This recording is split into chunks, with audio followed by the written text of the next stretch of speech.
With these 5 habits, I actually was able to make a substantial change in my life with kind of like a minimal effort investment. So one of the things that I want to talk to you all about today are habits. So I'm going to share with you all 5 habits that I've kind of implemented over the last couple of years that have drastically altered my productivity and my wellness and success and all that kind of stuff. I think these habits may apply to you. This may be useful for you if you're kind of like me. And what I actually struggled with a lot was building new habits. So what I sort of found for myself is that, first of all, I thought building habits was important, right? So I recognize that every day that I'm using like willpower to overcome particular shortcomings of mine, like it was a slog. The second thing is that I'm also someone who really struggles to build habits because I struggle with consistency and things like that. It was just really hard. You know, I try to exercise, I try to eat healthy, I try to do all this stuff, and it was just like hard for me. And so the habits that I want to share with you all today are 5 things that I would call easy. With these 5 habits, I actually was able to make a substantial change in my life with kind of like a minimal effort investment. So the first habit that I want to share with y'all is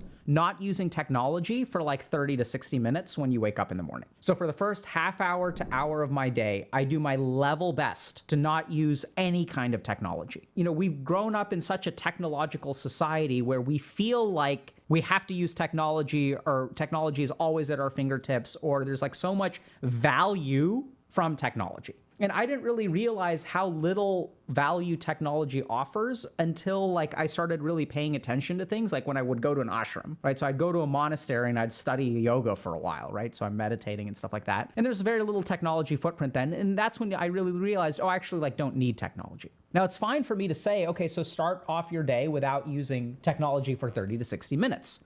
But the truth is that's hard. Why is it hard? Because technology is addictive. So instead of trying to change anything, I just paid attention to what happened when I started using technology.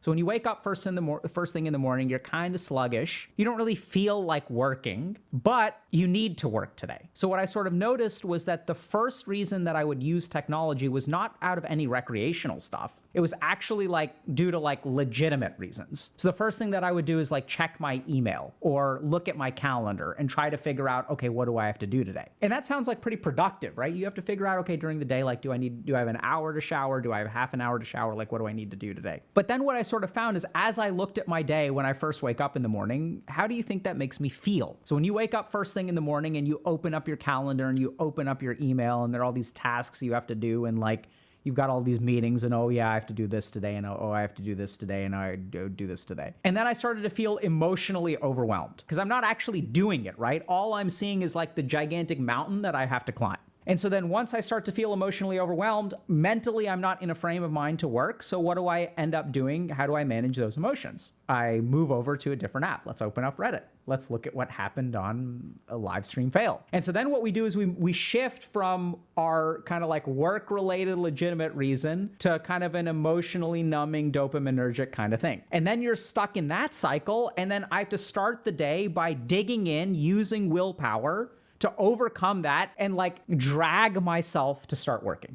And what I actually found is that when I avoid technology for the first 30 to 60 minutes of the day, you know, I kind of do my thing. I take a shower, I have a cup of tea, I'll read something, I'll chat, I'll go outside for a little bit. Then when I sit down to work, I'm in a far better headspace. And my willpower battery is still fully charged because I haven't had to overcome the addictive technology first thing in the morning. Habit number 2.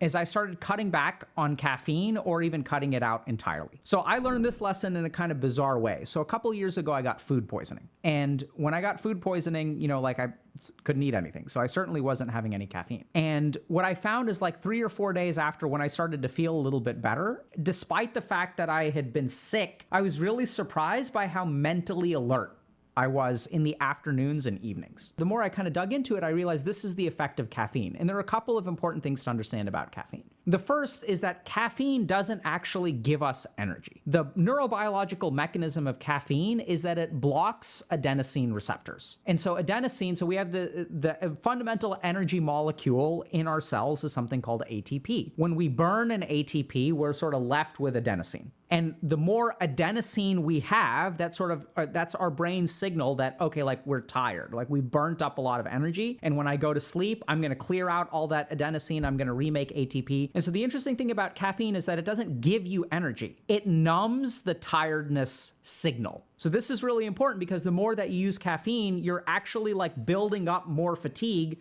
more fatigue, more fatigue. You're just numbing yourself to that signal. So it doesn't actually give you energy. All it does is create more fatigue down the road for a temporary boost right now. So let's try to understand what happens when we use caffeine and why it's so hard to give up. It turns out that the way that our brain's reinforcement mechanisms are wired make it very easy to get addicted to caffeine. So there's a really simple principle when it comes to addictions. The more rapid the effect of the benefit, the more addictive it is. So the faster that the benefit hits, the more likely we are to be addicted. So when we use caffeine, what happens is we get this burst of focus. And I've got a bunch of stuff to do today, so I can't afford to be sluggish. So I'm gonna drink caffeine, and for a couple of hours, man, I can do anything. Like I'm grinding, I'm doing this task, I'm doing that task, I'm streaming, I'm writing, whatever it is. And then as time goes on and as the caffeine wears off, we get sluggish and sluggish and sluggish. And by the time that the evening rolls around, we're really tired, we really can't do anything. And the more that we feel like, oh my God, I can't do anything, the more dependent we become with caffeine. So if you look at like your productivity over the course of a day, let's say it's really stable, when you use caffeine, what it basically does is shifts a period into high productivity, followed by a period of low productivity. So when I use caffeine, I feel that burst of energy. And I'm like, wow, caffeine is really amazing. And then I crash afterward. And so the more that my brain sort of learns, okay, like I need caffeine, I need caffeine, I need caffeine, I'm so productive with it, the more we start to use it. And then we kind of fall into this cycle that ends up actually like negatively impacting us. So in terms of how to cut back on caffeine, so I think the first thing is to recognize, once again, use understanding, right? So actually pay attention to your productivity over the course of a day and how you kind of feel. Another thing that you can do in terms of getting off of caffeine is delaying when you start it, okay? This is really important because a lot of times we're like zombies until we have caffeine. So I know it's kind of weird, but just wait half an hour, do other stuff, take a shower. Like you can still take a shower without caffeine. It's like not that hard. And then the last thing that's really, really important for coming off of caffeine, I know it's going to sound kind of like a no-brainer, but getting enough sleep. Caffeine is way harder to get rid of when you are not sufficiently rested. So when I get off of caffeine, now what I'll try to do is plan actually a nap during the day. So I recognize that I'm going to crash and I'm going to just lay down for a little while. Oftentimes I won't sleep. I'll just close my eyes, but it really helps. And then you kind of acknowledge that for a 3 or 4 day period, like it's going to be a little bit tricky. But a big part is getting enough sleep at night. The next habit that I want to share with y'all that I think is actually really, really has revolutionized my life and is so easy is pacing. So what I do now several times throughout the day is get up and walk back and forth. And I will demonstrate. For those of you who don't know what pacing is, this is what it looks like. I'll get up and I'll go like this. And people are like, what the hell? How does that help anything? I pace.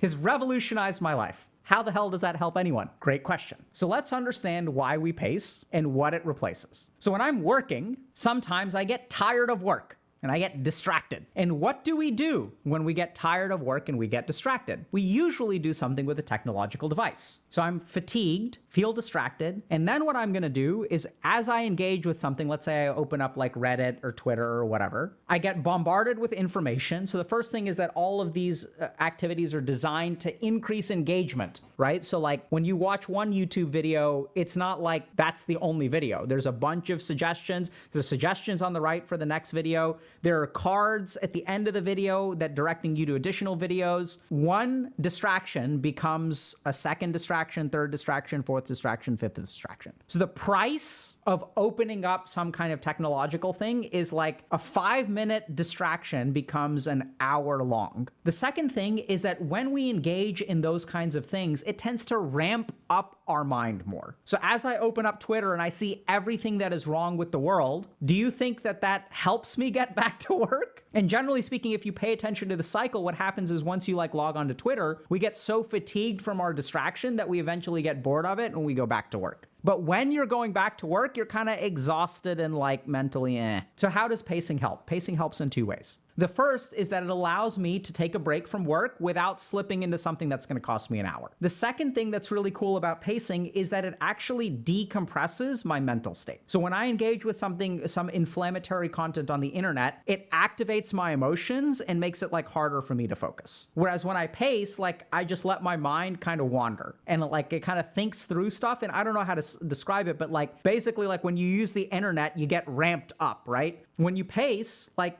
you kind of get like decompressed, you kind of chill out, you're thinking about this stuff, thinking about that stuff, you kind of just like boop, boop, boop, boop, boop. And eventually you can sit down and work again. Pacing is completely OP. You just get up, step away from the computer, get the blood flowing, right? So improve your venous return by walking back and forth, use your muscles a little bit, relieve some of that back pain from sitting and all that kind of good stuff. So this kind of segues into the next thing that I really noticed, which is the next habit that I built was giving myself time to think. So this is kind of interesting because I think one of the things that we've lost as humanity is time to think. So like 10,000 years ago, we had a lot of time to think. Even if I'm a farmer working in a field, like I may be doing some kind of monotonous activity, or if I'm milking a cow, I still have time to think. So I think one of the things that we've really like lost sight of is that the human brain evolved to have like this low kind of like mental activity processing kind of state. And now what happens is we get ramped up so much by everything going on, so much stimuli,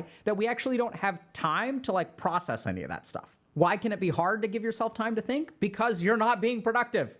Oh my God. So I think if we kind of think a little bit about optimal productivity, we have to recognize that societally, our brains don't have time to decompress anymore. And so now what we're sort of seeing is intensive decompression. People are going on meditation retreats. They're going to see therapists. They have to squeeze in all of their mental decompression into a highly efficient little bundle. And we see the value of this if y'all have ever heard of shower thoughts. And look at what your mind is like in the shower. So many good thoughts, man. It feels so good. It's like invigorating. So give yourself time to think. It will transform your life. One thing that kind of came out when I started giving myself time to think, and this is the last habit, arguably the most important, is I started turning some consumption into production. So increasingly, what we've become as humans is consumers. Books, audiobooks, YouTube videos, Twitter, social media, video games. So I've even heard of like, people who will play games. Like I used to do this too. Like I would play WoW. I would grind WoW and listen to an audiobook at the same time so I could be productive while I'm playing WoW. Makes sense, sort of, right? Because if I have to grind this stupid crap, I might as well like listen to a good book, like listen to Stephen Hawking and learn something. So like, what the hell is going on here? So we've become consumers. We think that consumption is like laudable, right? So if I read one book every day and I read 300 books a week and I read this many books and I listen to this podcast and do this, like this is a badge of honor. And what I realized is I was just consuming. And that if I really want to be successful, what I need to do is not consume. Like, sure, reading can be helpful, don't get me wrong. What I mean is if I want to deliver value to the world, if I want to offer value as a human being, that doesn't come through consumption. It comes through production. So I started creating stuff. So in my case, I did a lot of writing. Now, here's the problem with becoming a producer. So as you start producing, all kinds of problems arise. And the number one problem that arises from being a producer is wanting to make a product. We've associated writing with publishing. So like there's no point in writing unless you become an author. There's no point in making music unless you're going to become an artist. So what we've started to do is we've tangled together the creative process with the creation. Once you tangle these two things together, it makes things so difficult. Because if my goal is to write a book, then the second I start writing, I get into problems with perfectionism. Is it good enough? Is it not good enough? Strategically, am I doing this? Do I need to find a publisher? Are people going to like it? Are they not going to like it? And then you get into writer's block. You get paralyzed. It's not good enough. I need to prepare more. I need to go do this workshop. I need to learn more about this because the goal is to publish something. The goal is to be successful. The habit that I learned was just to become a producer instead of a consumer. To date, I've never published a book. Have I written books? 100%. Haven't published one. Don't care. But the key thing is to stop being a passive consumer and to recognize that once you engage in that productive process, you will like shed a lot of the problems that we face right now. You're just creating stuff. So shift from consumption to production. Why is that hard? Because we assume production with the finished product. We want to be successful. There's no point in writing a book that no one else will read. I completely disagree. I'm not saying that you stop consumption. I'd say somewhere around 10 to 20% of your consumption time should be turned into production. So if you're like me and you think habits are important, but you struggle to actually implement them, then I'd start with these 5 habits. Number 1, avoid technology usage for the first 30 to 60 minutes of the day. Number 2, cut back on your caffeine. It's a scam. Number 3, pace. Literally, just walk back and forth. Easiest thing in the world to do. Leading from pacing is to give yourself time to think. And as you give yourself time to think, put that thought into the world in some way. Start to become a producer instead of a consumer. So those are the 5 habits I'd recommend y'all start with.